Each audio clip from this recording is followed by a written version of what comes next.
So again, we are talking about the Merry Widow Kirk. Hello everyone, I'm Sarah from Everyday Starlet. Welcome to my channel. I make videos to inspire you to be the star of your own life. So I'm here talking about Erika Kirk again. I have two other videos about her already. If you want to look those up, they're very popular. I had some requests to talk about her after the hug that she had with JD Vance, but I didn't want to talk about that back when that was still trending because I wanted to wait and watch her Fox News interview, which is kind of her first sit-down interview since her husband passed, so that I could kind of do an analysis on the hug and the turning point event that she did with JD Vance and the Fox News interview and stuff like that. So I'm bringing that all to you. I'm wearing my green because Erika Kirk seems to have a thing for green. I'm now realizing that my emerald shirt is clashing with my palm. This is Pam the Palm, by the way. I'm trying to keep her alive. The greens are clashing. It's a whole thing. Erika Kirk loves her green, and she also loves her gold jewelry. And so I'm wearing the green and the gold in tribute, but I don't know. Her jewelry really is reminiscent of Mr. T. And I know that she probably would say that astrology is satanic or something, but like if she's not like some kind of a spiritual mystical girly, the fact that she's always wearing green and gold for money in abundance, and she's getting so much money in abundance, saying, I don't know. Somebody told me she was a Scorpio and I'm like, oh, that is so Scorpio coded. Anyway, I say that as a Scorpio rising and I have like a ton of Scorpio in my chart, so not judging, just saying I think it's interesting that Miss Model of Christianity seems to be big into manifesting. So anyway, I want to get into this. I do want to reference Erika Kirk's jewelry because I know people have been talking about that a lot, and some people are saying that it has satanic meanings and things like that. I don't know. I think the most logical explanation for the G and the M on her gold jewelry is probably the names of her kids. I do think it's interesting that like she doesn't show her kids' faces, and I'm going to get into that. But she mentions her daughter's name Gigi, which is obviously a nickname. I don't think she's ever mentioned the name of her son, but you know, it's all very hush-hush, and I realize the son's younger. Gigi's a little bit older, but she does reference her more. It's kind of giving Kardashians, and the fact that they're like slowly rolling out the girls, but then like they respect the boys' privacy as far as the kids go. I don't know, she's kind of giving Kardashian with that a little bit. But I do think that the G and the M are probably more than likely her kids' initials. Except that, is it just me or do those rings not look, they don't look like women's rings for one thing. I mean, they kind of look like things that like an up and coming rapper or like Mr. T would wear. Some of you are probably too young to understand the Mr. T reference, but look him up. I pity the fool. The king of men wearing jewelry. But it seems out of place. Like when you look at her, I don't picture those rings on her. Like it just, the combination just doesn't link up to me, which is why I think people are thinking that it's more suspicious. And I'm not saying she's not suspicious, but I'm just saying that it's weird because it does seem out of place. Like when you see a woman that looks like her, that's dressed like her, that's, you know, the Christian and the all-American blonde pageant person, whatever, like the rings don't match up.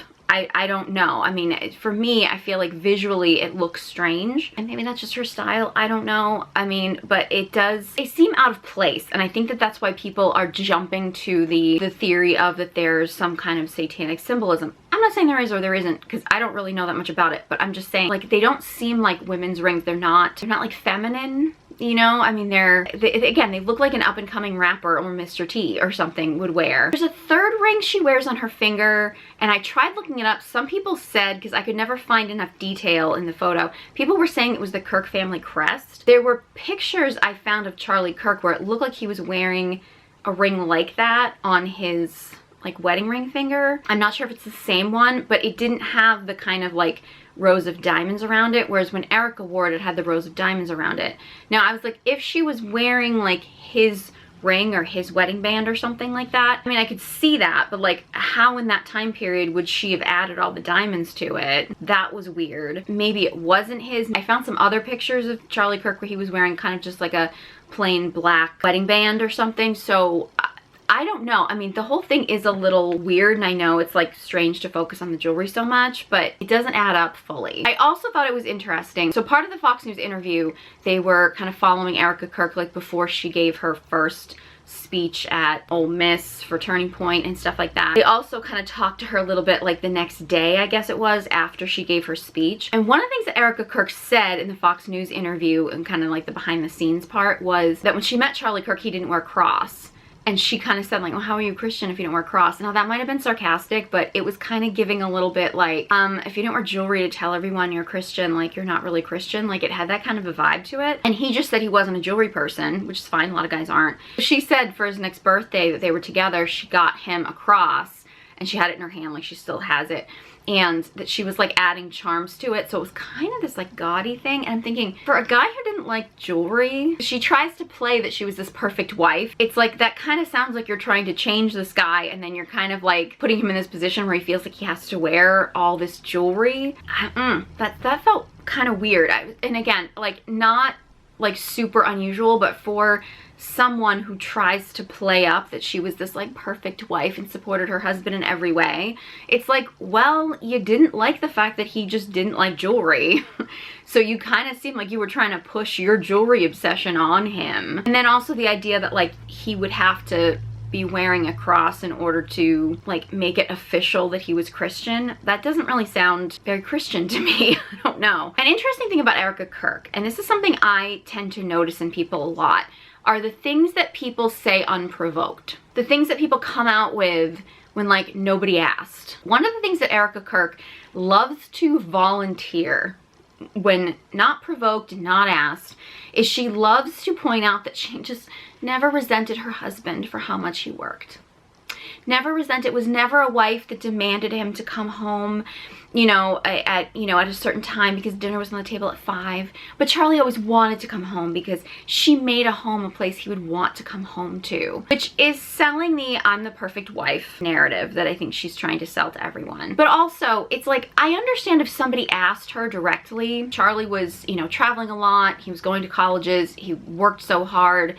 You know, what was it like to be married to somebody who, you know, was, you know, always on the road or something like that? But she's never asked that question. She always just volunteers that like, I just never resented him because his purpose was so important and I never resented that. And it's like, the fact that she keeps emphasizing that makes me think that either one, she did really resent it and maybe feels guilty about it, or if this is just part of the show that she's trying to put on, that she was this perfect wife, and that's part of this like sort of Christian narrative that they're trying to push on people, is that, well, wives don't nag their husbands. Wives just support their husbands and let their husbands do whatever their husbands want to do.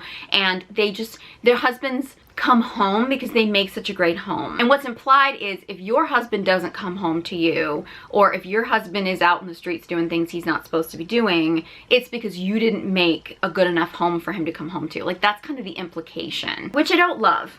Because, you know, you could make the perfect home for a man and he might come home to it, but it doesn't make him act right.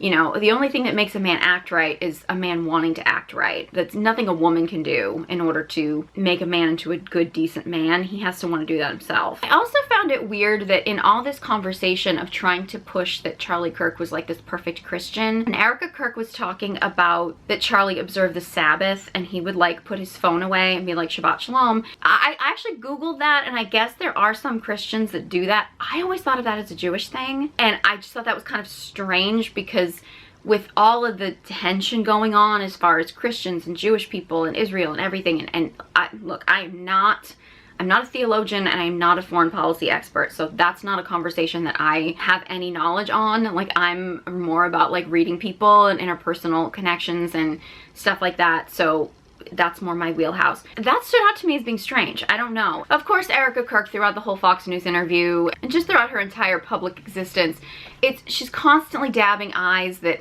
are not wet, which is so weird because to me it's like, at what point, like, she's dabbing her eyes And anybody knows if you're crying and you dab your eyes, like even if you've got like really great waterproof makeup, which she must, but she's like dabbing her eyes and she's dabbing her nose. Like anybody knows, like you would get some of that makeup onto your nose, and then you would have like black spots on your nose. Like anybody knows, and at this point she's been dabbing her eyes and dabbing her face and stuff for like over a month now. Like you'd think she'd know the system. So it's really weird. And then, I mean, the whisper voice she's doing, which I'm wondering if her whisper voice that she goes into, like I do know there's a thing in a lot of Christian religions where like the wife kind of almost takes on this very like soft-spoken baby voice, and I'm wondering if that's Erika Kirk's attempt to get that voice, and she keeps whispering like, that's my whisper. That's how I sound like a good Christian wife. I'm kind of wondering if that's what she's doing. I don't really know, but it's random. Like it's weird when she breaks into the whisper voice. And honestly, I actually tried watching her Turning Point Ole Miss speech that she gave. I couldn't do it. I couldn't do it. I just watched the beginning and then I watched the end because I wanted to see her announce Vice President Vance.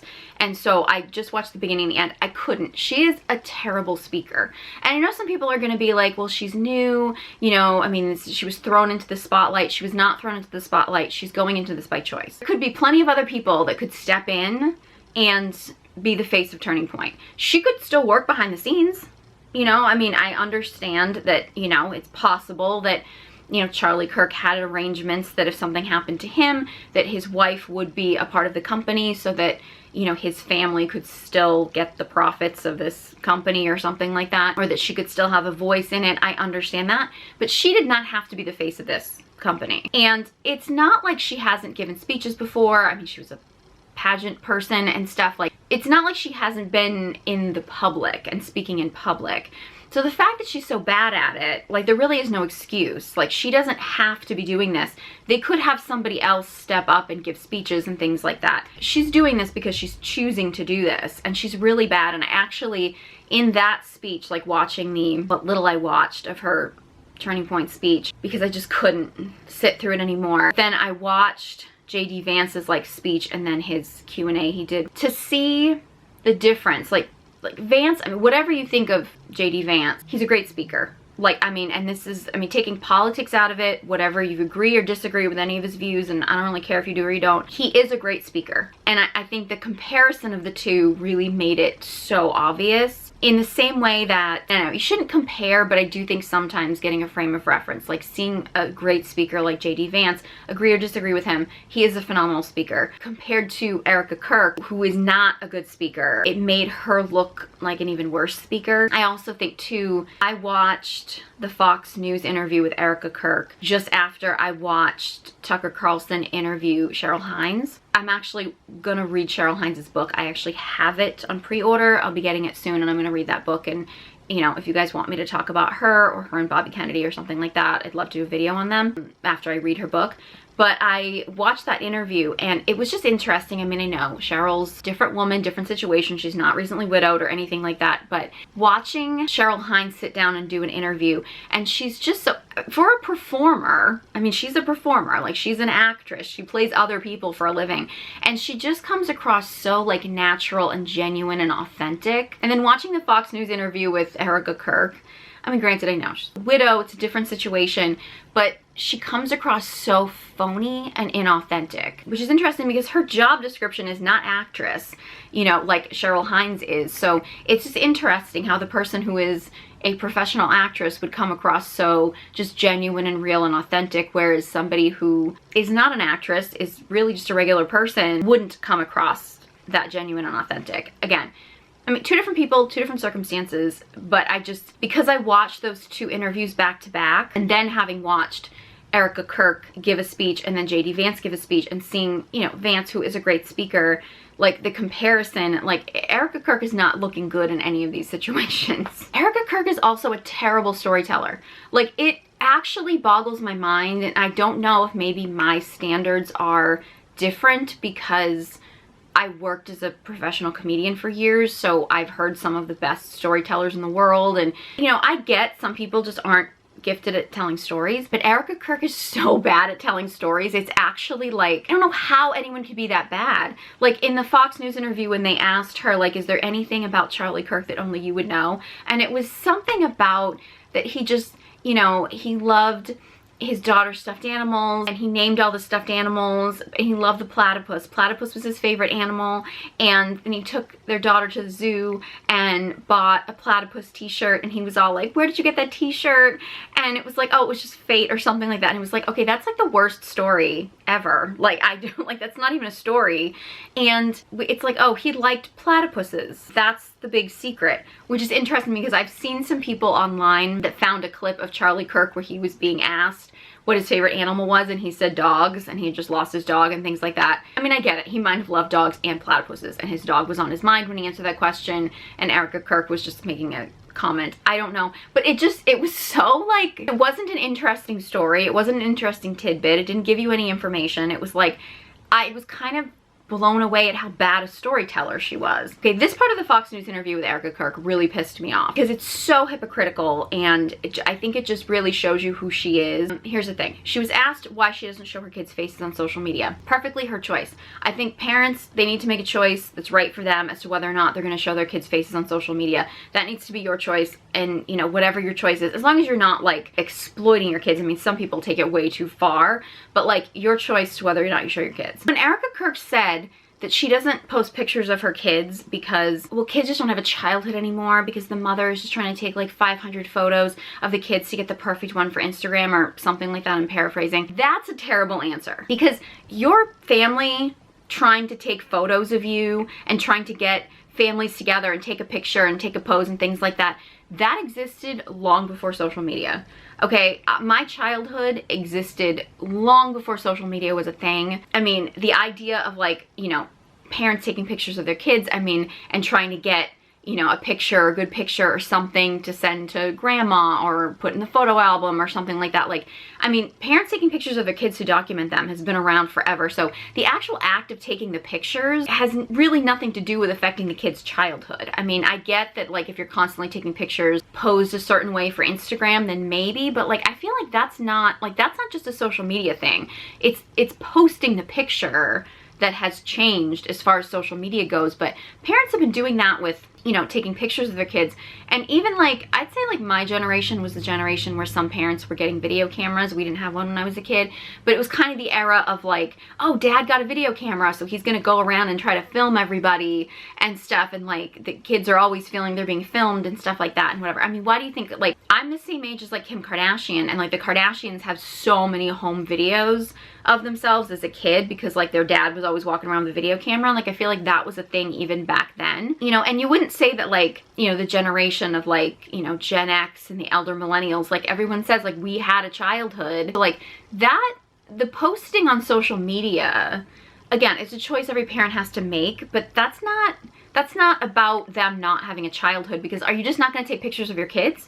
Like, and the fact that Erika does post like some picture and video with her kids, she just doesn't show their faces. It's like, well, the kids are still on camera.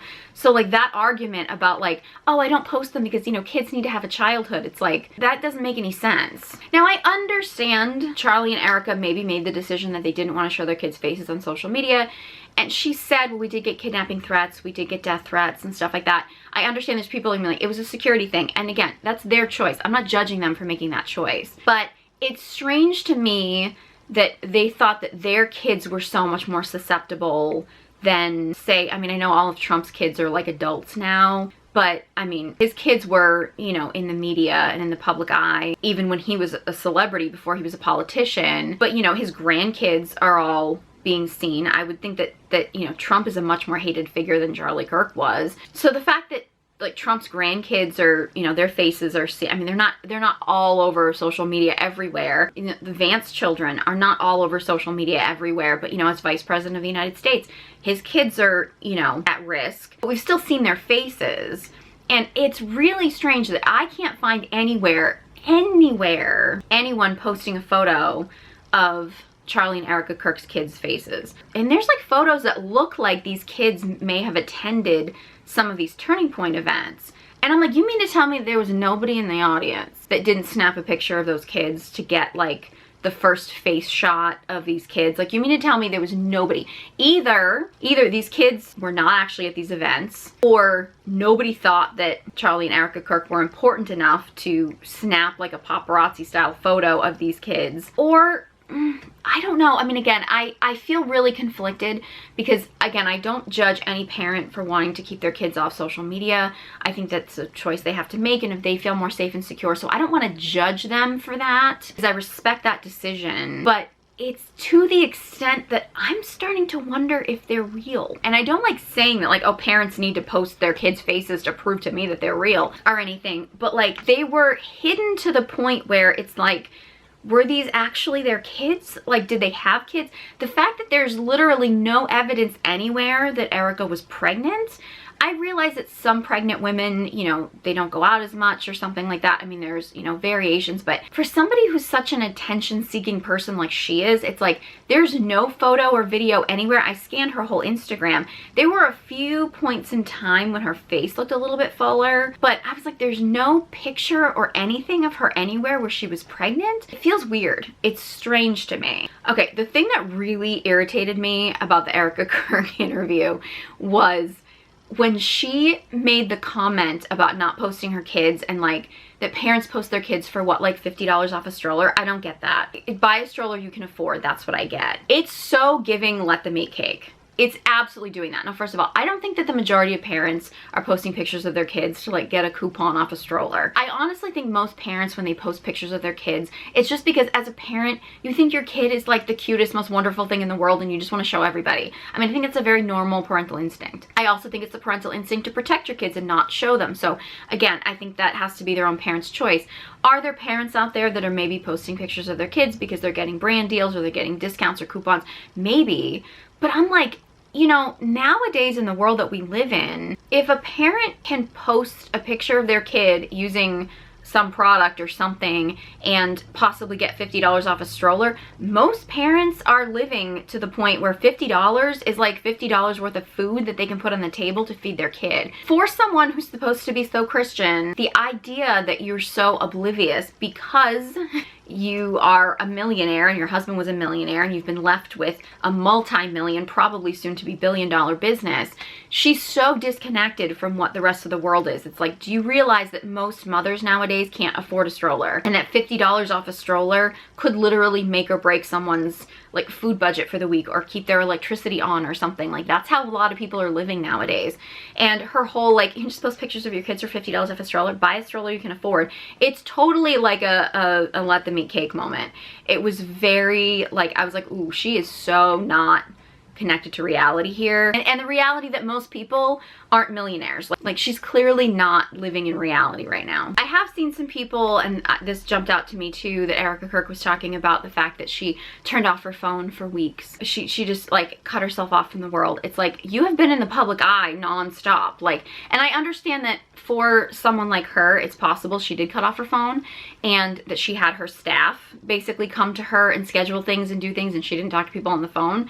That's possible. But most of us don't have a staff. I mean, that's one of the things that drives me crazy about like sometimes like really big creators who have like a whole team of people, and they can say like, you know what, I just cut off my phone, and or I don't even go on social media anymore. And it's like, okay, well, some of us that are smaller creators that don't have a staff of people, we don't have that luxury.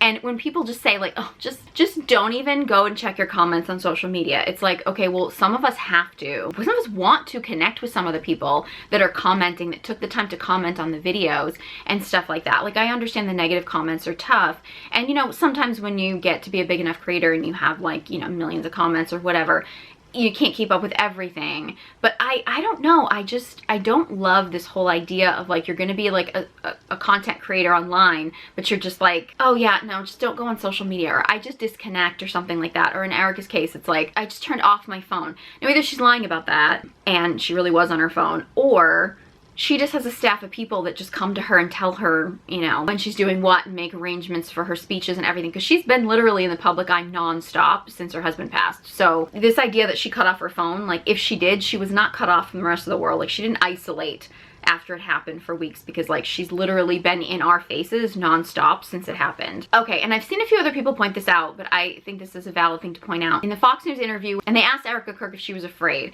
and she was like, what are they gonna threaten me with? You know, going to heaven sooner to be with my husband? I've seen some people point this out, and I think this is valid to point out again. What mother says that? Like, what mother that actually has kids would say something like that? Like, okay, your children have already been left without a father, and you're actually implying that like you're not afraid that your children could possibly be left without a mother. Like, what mother thinks that way? Like, that doesn't make any sense to me. But then later on in the interview, she makes a comment about, and I'm paraphrasing here, but it was something about the idea that like if Charlie had the option to come back and saw all of the good that has come from, you know, from his death and all this stuff, and how much, you know, I don't know, all the good that's come out of it, like he would be like, no, I'm not gonna come back, I'm gonna stay in heaven. And I'm like, you mean to tell me that this man, who everybody's trying to claim is like such a great father, would not take the option of coming back and being with his kids? He'd be like, no, my business is making a lot more money now, and my widow's making a lot more money now. I'm gonna stay in heaven and let all this good stuff happen, but like I'm gonna leave my kids without a father?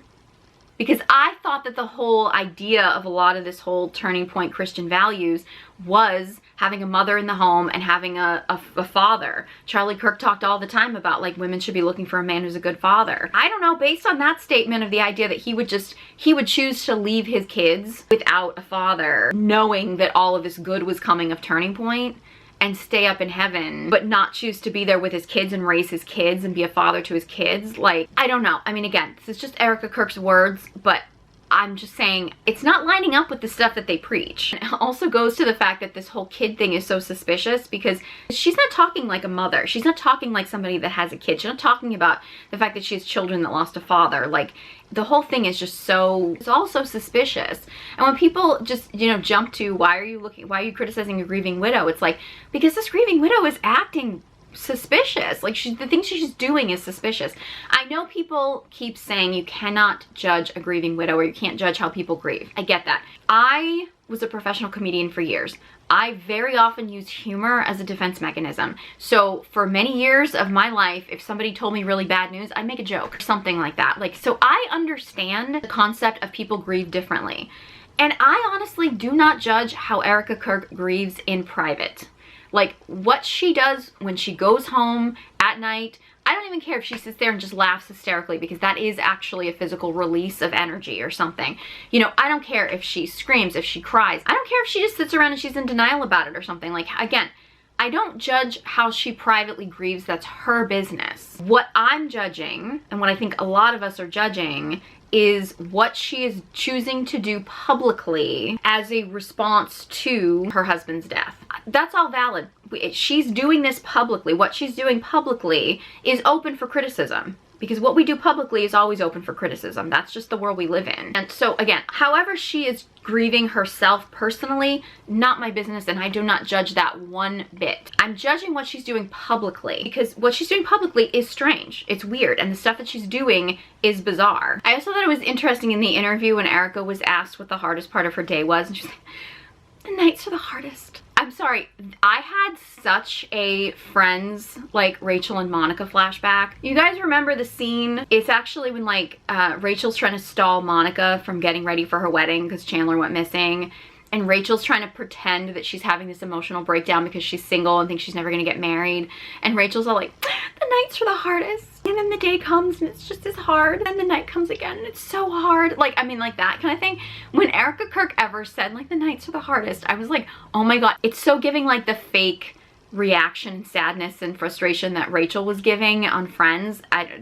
When I saw that, I was just like, oh my God, it's too on the nose. It's too on, this whole thing being fake is just too on the nose. Another part of the interview that kind of concerned me was Erika Kirk referenced that she was reading a C.S. Lewis book about grief. She was like very upset with it because he talked about being angry with God after losing the love of his life, and how she's like, I've never been angry with God. God is good. God is all good, and I've never been angry with God.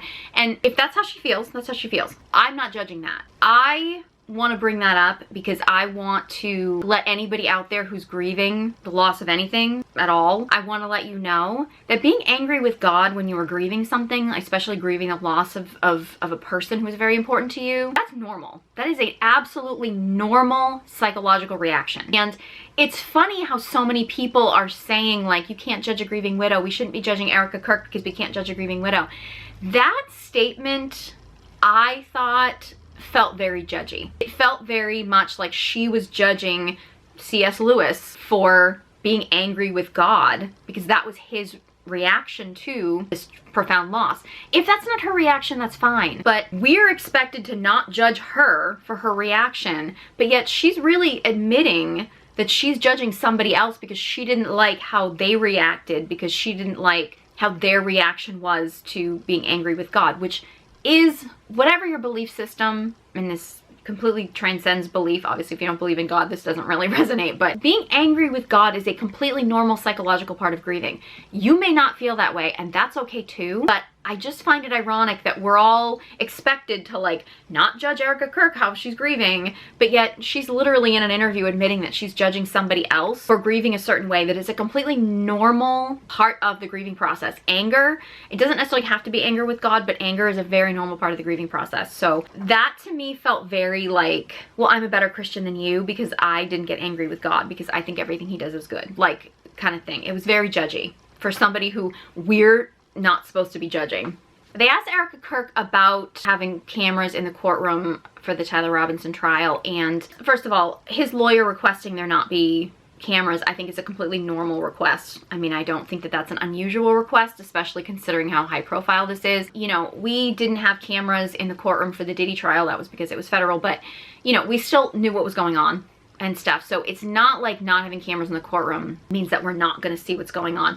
But Erika Kirk had a really weird response to that, which was, well, there were cameras all over my husband when he was shot, which, I mean, whether or not you think Tyler Robinson is guilty or not or whatever, I mean, he deserves a fair trial regardless of the situation, but like, he wasn't the one putting all the cameras on him. I mean, it's not like he set up a camera and then shot him. So, I mean, you can't really put the fact that there were cameras on Charlie Kirk when this happened on Tyler Robinson specifically, or whoever it was that shot him. But also, you know, Erika's like, you know, there has been cameras all over me, you know, judging me and judging my every move ever since he was shot. Like, and she's acting as if the camera's being on her, like she's a victim of that. She's not being followed by the paparazzi. Okay, she's not the second coming of Princess Diana here. Like, she's not, you know, being chased down by paparazzi like some kind of movie star or something like that. Like, she's putting herself in front of the cameras. Like, the cameras are on her. Like, she's putting the cameras on her. You know, she's having people put cameras on her. She is choosing to grieve publicly. Like, she's choosing to do this. This is not like the cameras are just being shoved in her face and she has no choice. She could absolutely go into hiding. And would people judge her for going into hiding? Probably, yeah. Because everybody judges everybody for everything. But I think she would get a lot less criticism and a lot more people would be understanding to what she was going through if she just said, no, I'm just going to be with my kids right now and I'm not going to go out in the public eye and I'm going to let the people at Turning Point just, you know, continue on their work or whatever or something like that and not been in the public eye. But she's choosing to be in front of the cameras. But she's acting as if she's like a victim of the cameras being on her all the time when it's like, that's your choice. It doesn't have anything to do with whether or not there's cameras in the courtroom of the trial or not. You know, whether or not you think there should be cameras or not or whatever, that's, you know, a whole other thing. Either way, we'll get the information that the media wants us to see about the court case anyway. That's just how the system works. So, you know, I know some people want to watch it, I'm sure, but, you know, yeah, I just thought that was a weird response from her, is like the idea that there were cameras on her husband, which were his choice, and the fact that there's cameras on her all the time, which is absolutely her choice. It's like, well, that doesn't really have anything to do with whether or not there should be cameras in the courtroom. So Fox News had some behind the scenes about like Erika getting ready to give her first Turning Point speech at Ole Miss and stuff, and they had a clip of interviewing a couple students. They were female students, and one of the female students was talking about how Erika Kirk was such an inspiration, as such a strong woman and stuff, and as I was watching that, I was like, wow, sounds like Erika Kirk is becoming a feminist icon now, isn't she? Which is strange considering that the whole Turning Point belief system is anti-feminist and like they literally bash feminists all the time, yet somehow they admire Erika Kirk for being essentially a feminist. I mean, I know she would argue she isn't, but she's kind of accidentally made herself into a feminist icon, and which is very hypocritical. Anyway, then I didn't realize everybody was so focused on the hug between Erika and JD Vance that I didn't realize that to intro Erika, they used a clip of Charlie Kirk introing Erika like from before, like another time he introed her when she was going to give a speech. So he's kind of like posthumously introducing her, which I got to admit seemed a little eerie, and then said, "This woman is my hero." And I'm thinking, like, what? Like, this is her late husband. She's taking over now. I mean, again, I've said this in other videos before, but this is really like kind of like the king is dead, long live the queen. Like, this is what this is happening. And the fact that they used footage of him introing his wife, so he's deceased, but there's a video of him introing his wife and calling her his hero, which again sounds a little feminist, doesn't it? Before she gave her speech, that was like her first official Turning Point event speech, taking over her husband's job, essentially. And I don't know, it seemed like I guess the hug distracted everybody from that, but I was like, why isn't anybody talking about that? Like, that's not weird to anybody else. Erika Kirk did say in the Fox News interview at one point that I think she had Turning Point went from 1 building to 6, and that they're like, they hire volunteers, everybody gets along, they've never had any problems with anybody. People volunteer and nobody has issues with anybody else. And I'm like, okay, either she just doesn't get those issues because she's so far removed from it that like she doesn't have to deal with any of the issues, or she's just lying about this, because I'm sorry, you never, ever in the history of the universe have you ever gotten together like a group of volunteers to do something and nobody has ever had issues with anybody else. Like, it's human nature for people to have conflicts and people to have issues. So it kind of continues this. Erika Kirk has this, she's trying to present herself as like everything is perfect, everything's wonderful, everything's perfect, and it's just like, I mean, that's one of the factors as to why things are coming across so fake with her, because nothing is perfect. I said this in one of my other videos where it's like, you know, Erika Kirk is profiting off of her husband's murder. Like, profiting, massively profiting. And people are like, no, she's not.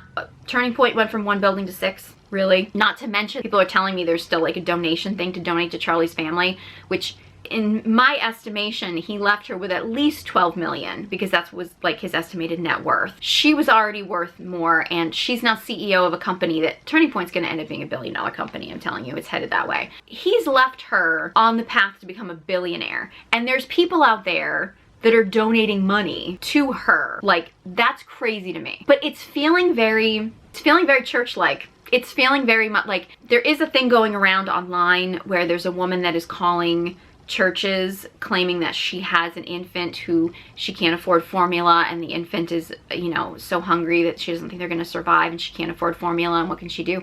And she's calling churches for help. And the vast majority of Christian churches that are not Catholic, look like Catholic churches, Islamic churches, Buddhist temples, I think there was one, have been the ones willing to offer help. There's a couple other Christian churches, but smaller ones, that were offering to help, but like all of the big Christian mega churches and stuff were all basically turning her away. It's interesting, because aren't they still mad at people for turning away Mary when she was pregnant and she had to give birth in a manger?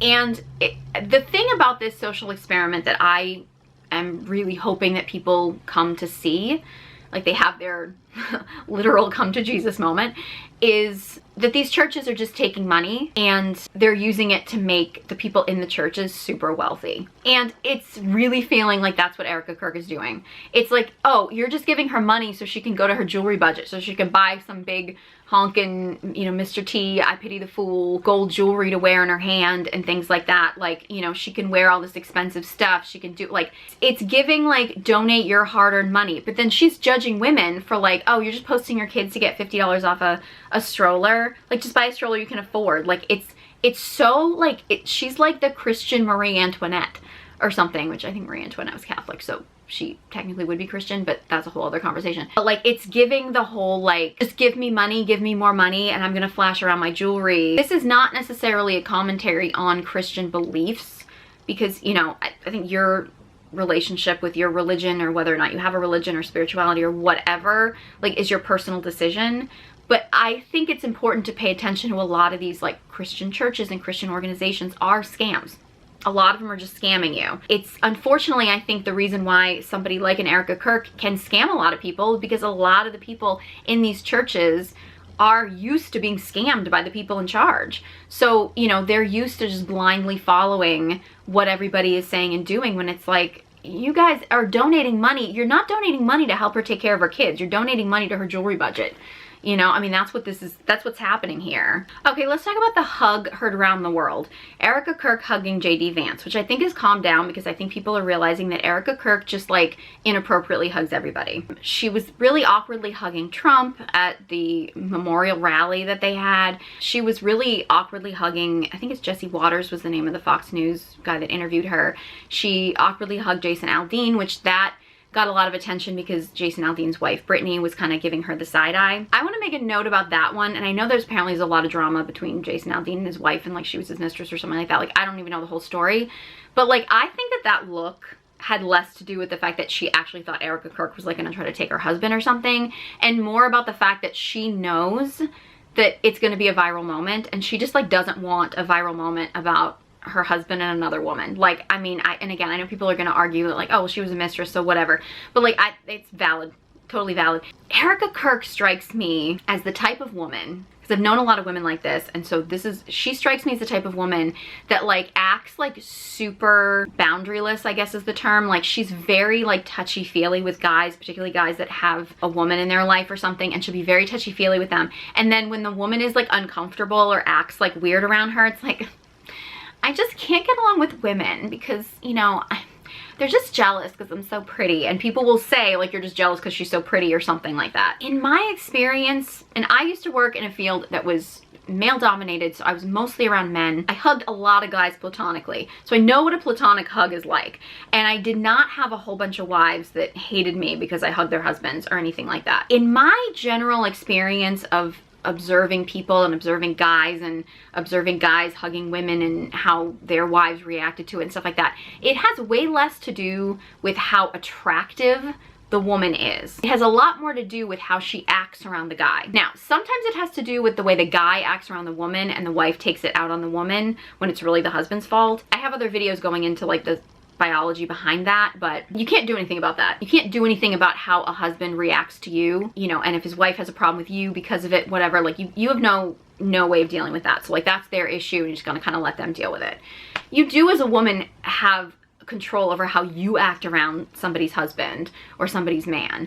And, you know, again, I don't even think, because again, I've hugged a lot of guys platonically and their wives haven't cared, because there's a way you do it where you're not like rubbing up against a guy or something. Like, there's a way to do it where it's not inappropriate. Erika Kirk clearly does not know that line, but she seems like the type of girl that's gonna act inappropriate with another woman's man and then act like, I don't know why girls just don't like me. I think it's just because I'm so pretty, because I'm a beauty queen. Like, that's her thing. When it's like, no, it really doesn't have anything to do with that. Because I actually just heard somebody, I actually don't know who this person was, but somebody talking about meeting Kate Upton, you know, and how like cool she was and how friendly she was and blah, blah, blah and everything. And I'm like, you know, people complain about like Sydney Sweeney gets hate. They're like, you're just jealous because she's attractive. But then it's like, when have you ever heard anybody trash Kate Upton? She's gorgeous, and nobody's ever going around being like, oh my God, she's so terrible. It's not really about how a woman looks, it's how she acts. Like, people can read their energy. And are there going to be people that are going to be jealous of an attractive woman? Yeah, I mean, it happens. I mean, that's life.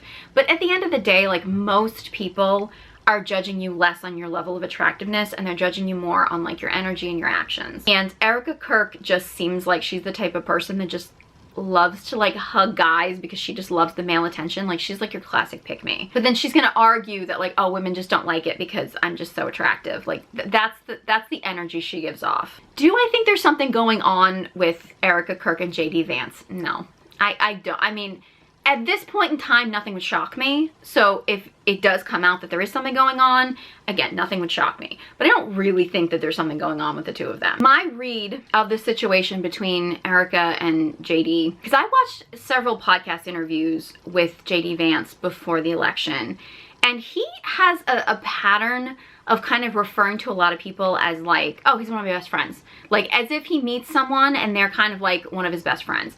Which, you know, I think a lot of people could probably get into the psychology around it. For one, he's obviously a very outgoing person, but also, you know, he grew up in a broken family. And, you know, people can kind of respond to that in different ways, but one of the ways that people can respond to that is to kind of always be sort of seeking a family, to be seeking friendships and relationships and stuff. And that's kind of how he comes across. So when people are like, oh my God, Charlie was one of his best friends, I'm like, yeah, but he kind of refers to everybody that way. Like everybody that he gets along with, says, oh, he's one of my best friends. He just seems like that type of person. Erika Kirk is your classic opportunist.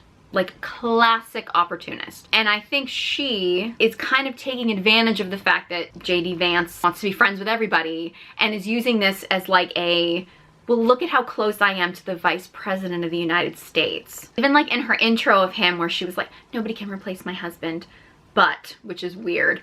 And she talks about the similarities between her husband and JD, Vice President JD Vance. As if like she wanted to throw in like, oh, we're on like a first initial basis, but oh no, I'm gonna be formal now. Like, I think she knew what she was doing. I think she knew that this was gonna be kind of a story, and I think she kind of knew, and she wanted the association. Like, she wants people to know like, oh, I'm in with the vice president kind of thing. Not necessarily like, like in, but I think she wants that association. And I don't know if she did the hug intentionally to get people talking, like if she knew people were gonna talk or not, but I think it was this like, she wants people to know that she's like in the inner circle. Like that's what she wants people to be talking about. I think he gave her a regular hug. I know some people are trying to make it seem as if he was like, you know, touching her inappropriately or something like that. I think it was more of a regular hug from his standpoint, but I think she wanted it to look more intimate, because I think she wanted everybody to think, oh, she's so in with this guy. But also,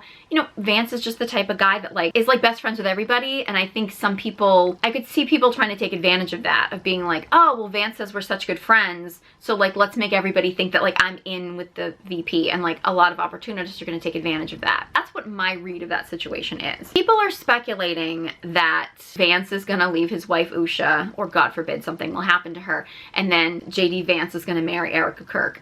I think that that would be one of the worst political moves that he could possibly do. Because one of the reasons why people like JD Vance, and you may not like JD Vance, but I think one of the reasons why the people that do like him, and it's something that I will absolutely say is a positive thing about him, he comes across like a really great family guy. He seems to be very involved with his kids. I have a video talking about him and Usha, and I think that that's one of the best things that I liked seeing in the lead up to the campaign, where he always talked about being involved with his kids and doing things with his kids.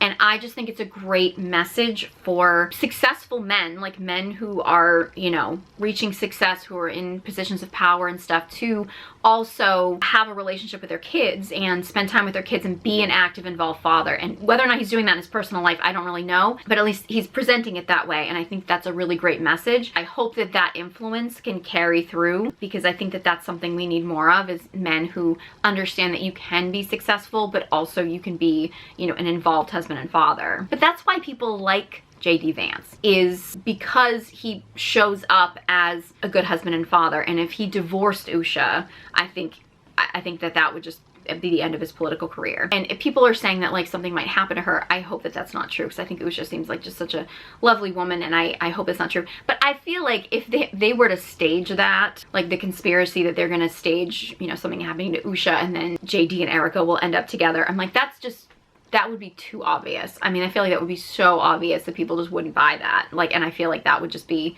the end of his political career as well. The way people were talking about the JD Vance speech and the way he was talking about Usha not being Christian or something, the internet had me thinking that he was basically just like literally bashing Hinduism, or like that he was just completely trashing his wife or something. So I went and I watched the whole thing in context, and he absolutely was not. I don't think that anything that he said was trashing her by any means. I think people also have to understand that like Vance was openly, essentially, he says agnostic or atheist or whatever when he got married, and him and Usha were not religious when they got married, and then he decided to convert to, he kept saying Christian, he converted to Catholicism, which something about this whole conversation that was very eye-opening for me, and I will completely acknowledge that I have probably been in my little Northeast bubble. I did not realize how much a lot of Christian denominations do not like Catholics and do not accept Catholics as part of Christianity, which we technically are, or a big part of Christianity, but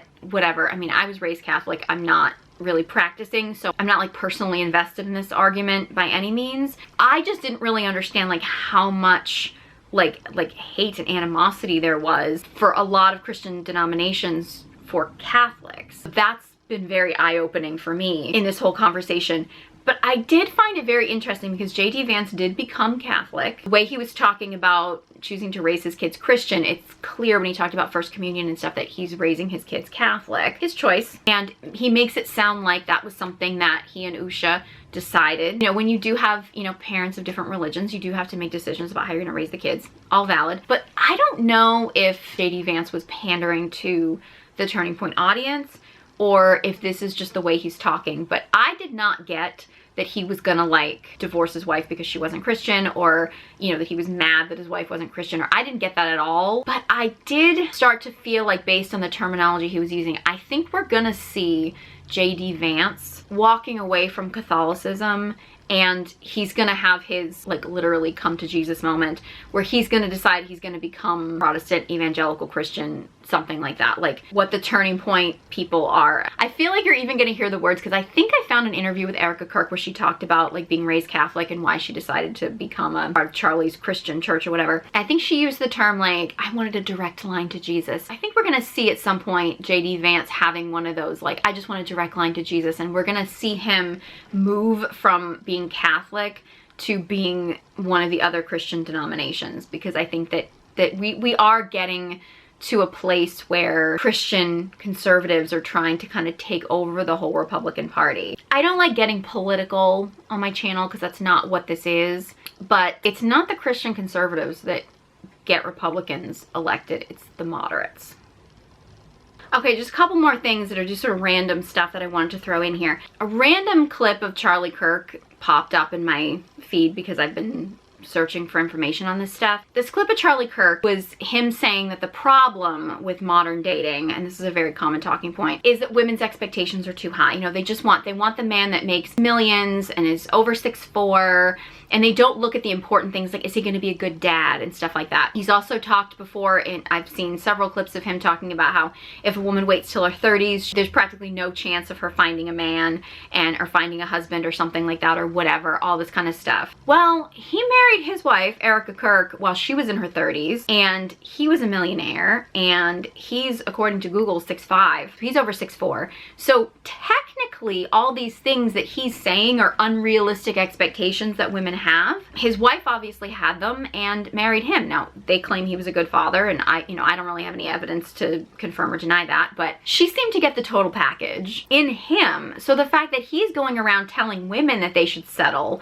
when his wife didn't, look, what your standards are for finding a man, because there aren't a lot of millionaires that are over 6'4", that are also going to be good fathers. When you get into your 30s, there are fewer people that are single. Like, all those things are all valid, but like, to sit there and say that the problem with modern dating is that women's expectations are too high, but you marry a woman who those were her expectations and that's what she married. You literally proved that it's possible. I just don't like the hypocrisy. I have a video analyzing Candace Owens and her husband. So I had watched an interview with the two of them to analyze their relationship, and I have a video on that on here if you want to check that out. But I went back and revisited that interview because something stood out to me. And you know, sometimes you have a theory about something and you don't have any evidence that it's true, but too many of the pieces fit together so perfectly that you're like, there's got to be some truth in it. So the interview that Candace Owens did with her husband, I'm not going to show the clip because I get too many copyright issues, but if you go back to the interview, it's Candace interviewing her husband. It's actually at the 4-minute and 30-second mark that she has this conversation. So if you want to actually go back and look at that,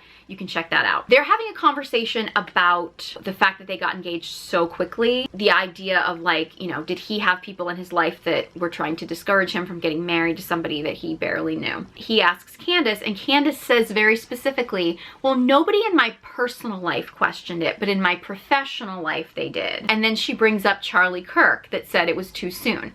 She's acknowledging in that video that Charlie Kirk was part of her professional life, not her personal life.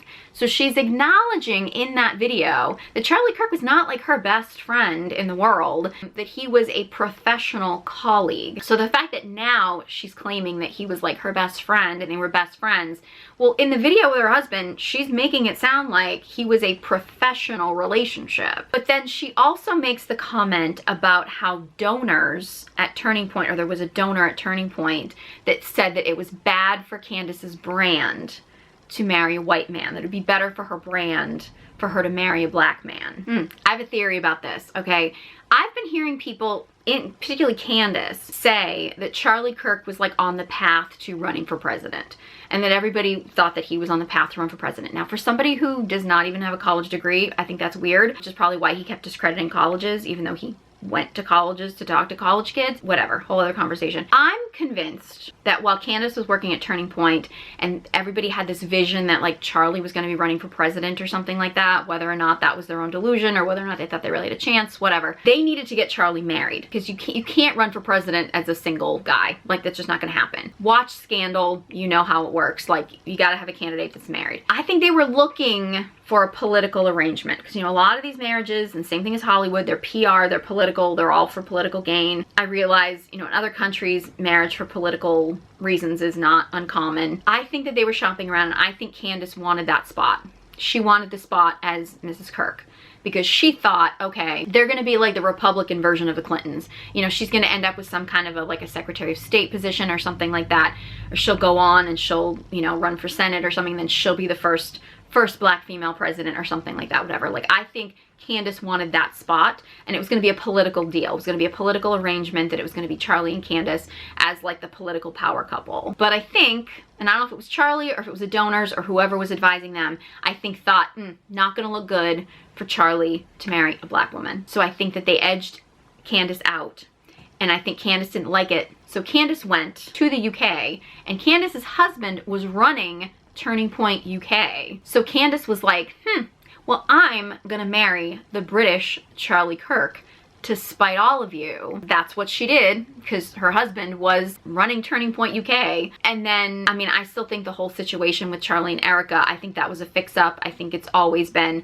I mean, whether or not, you know, people are calling her a honeypot and stuff, whatever, like whatever the situation was, I think it was arranged. It was arranged as a political thing, like, okay, she's a pageant girl, she's Christian, like, it's, you know, it's gonna look good for Charlie Kirk to have this wife, so to speak, even though she's older, like, she doesn't really fit the bill. Like, some people are calling her honeypot. I think it reads beard, but whatever. Anyway, I'm just putting it all out there. Charlie Kirk claimed that he was a virgin till he got married, and he was like in his late 20s, and he married a woman in her 30s who I guarantee was not a virgin when she got married. I don't judge anybody for waiting till they're married.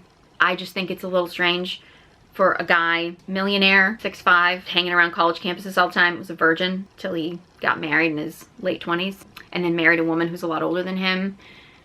There's also been rumors about JD Vance and his best friend, whatever, anyway.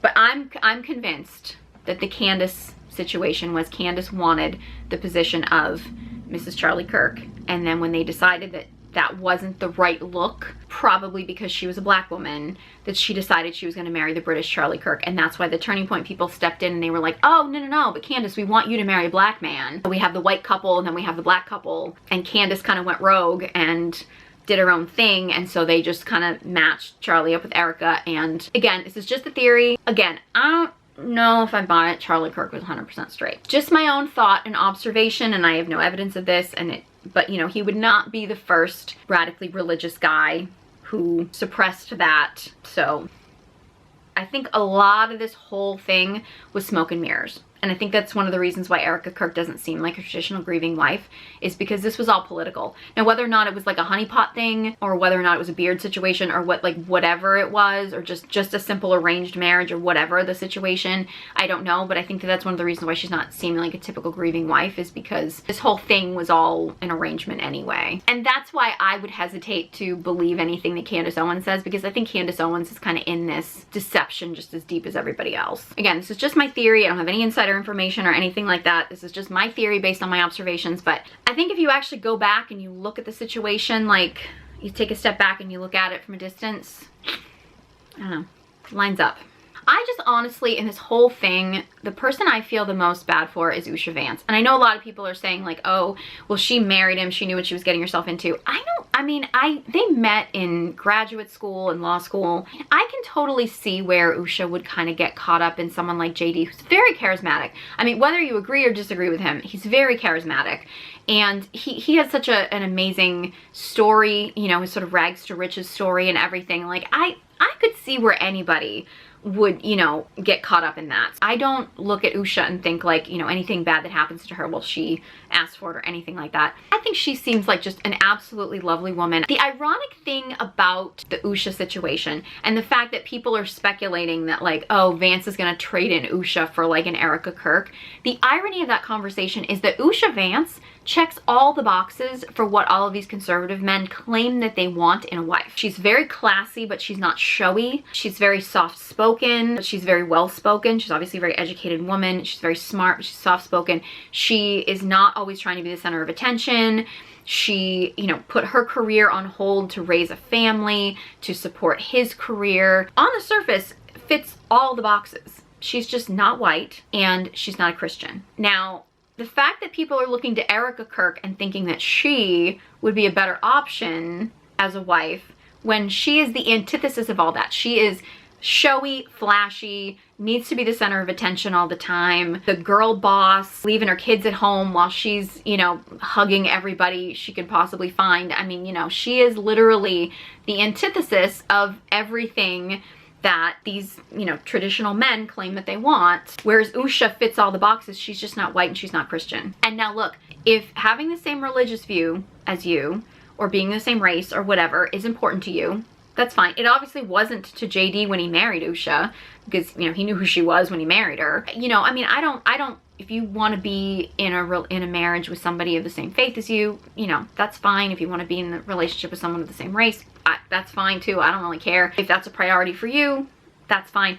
But it's also like the idea that people think because Erika is a very performative Christian, that would make her like a better wife than someone like Usha, who literally checks all the boxes of what all these men claim that they want in a wife, is weird to me. Like, it's a weird dynamic. And I feel bad for Usha because I don't think she asked to be in this whole drama. I think she just seems like such a classy woman, and I don't like to see good people get hurt like that, you know what I mean? Like, you know, Erika's putting herself out there, and if you criticize her, she's putting herself out there, whereas Usha's just, you know, married her husband who happens to be in the public eye. In the same way, I think people trashing Melania just because she's married to Donald Trump, or Cheryl Hines, who, you know, I'm actually going to read her book and I can talk about her if you guys want me to talk about her, like getting attacked because of things that her husband's doing. It's just like, you know, come on, like these women are not doing anything other than just existing and being wives and mothers, and, you know, attacking them for what their husbands are doing is like, I just think it's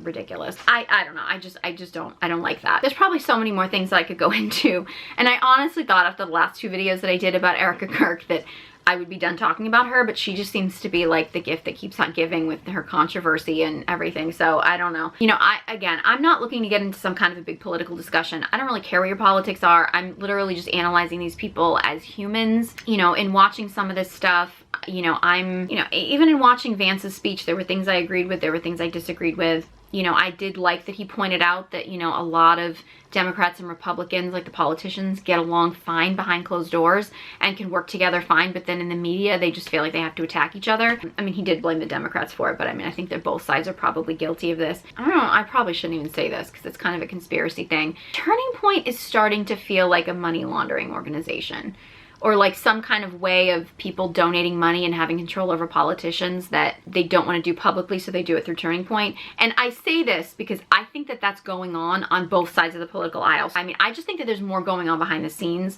with that whole situation. But I absolutely firmly believe that the Democrats have their own version of that. So this is not, I think both sides are corrupt. I absolutely think that I mean, I think all politicians are corrupt at the end of the day. I kind of got in Vance's speech that he was trying to make it sound like, oh, when Charlie called, you know, and wanted to talk, you know, I respected his opinion and things like that and whatever. And I get that he's doing that because, I mean, the guy's passed away and everything, like, I understand that, but it's starting to feel like, why did this guy who was not an elected politician have such a direct line to the vice president and then to the president? He was not college educated. He, you know, he was just running this business that was obviously funded by donors that it seems like everybody's acknowledging that these donors have an awful lot of influence on the company. Was Charlie actually the one that was having these opinions and was so educated and smart and political and blah, blah, blah?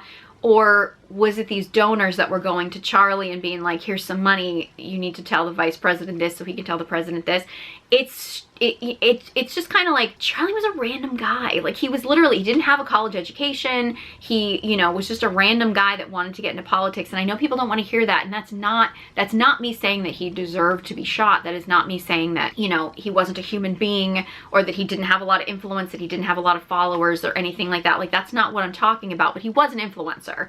Like that, I mean, that was what his job was to influence people. But it's starting to feel like this whole turning point thing was starting to feel like a front for something else. And again, I'm saying this because I definitely 1000% don't believe that if it is that it's the only one, and that it's just the Republicans that are doing this, and this is just a specific thing. I think that, you know, there's a lot of other organizations that do the same thing for both sides of the aisle. So I just think there's a lot more sketchy stuff going on than the politicians want us to know.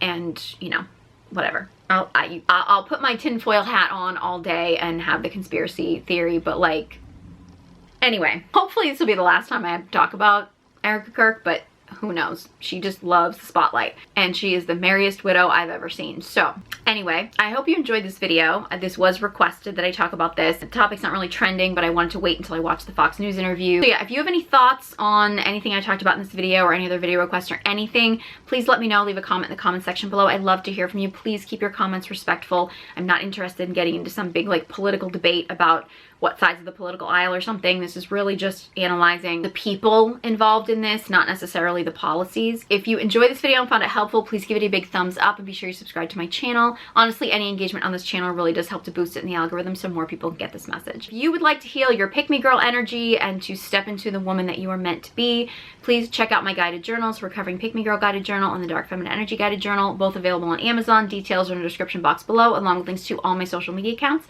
Thank you so much for watching, and I hope you join me next time.